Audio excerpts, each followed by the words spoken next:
আমি সুমিত ঘোড়াই সাপ রেস্কিউ করে থাকি। আমি একটি কচ্ছপ সংগ্রহ করেছিলাম, এটি ভুটা থেকে রেস্কিউ করেছিলাম।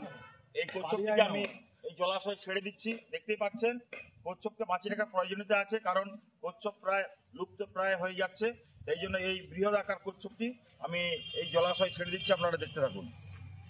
আপনারা যদি কচ্ছপ পান বা সাপ টাপ পান আমার সঙ্গে যোগাযোগ করবেন। আমি সুমিত ঘোড়াই বন দপ্তরের সঙ্গে যোগাযোগ করে সাপকে গভীর জঙ্গলে ছেড়ে দিই, আর কচ্ছপকে আমি জলাশয়ে ছেড়ে দিচ্ছি। দেখতে পাচ্ছেন কচ্ছপটিকে আমি আস্তে আস্তে জলাশয়ে ছাড়ছি। আপনারা দেখতে থাকুন। ছেড়ে দাও না, চলে যাবে।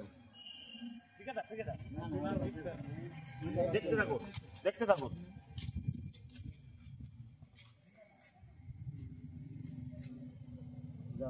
দেখতে পেলেন কচ্ছপটি জলাশয়ে চলে গেল। কচ্ছপকে বাঁচিয়ে রাখার প্রয়োজনীয়তা আছে। আপনারাও যদি কচ্ছপ পান আমার সঙ্গে যোগাযোগ করবেন।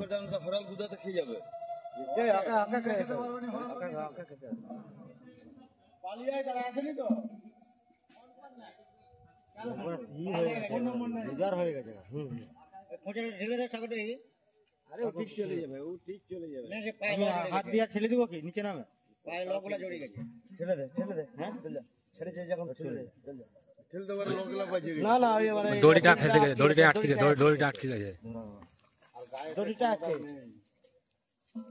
আটকে গেছে, ঠেলে দে। জুতোটা খুললাম। এই ধর না, এই ধর।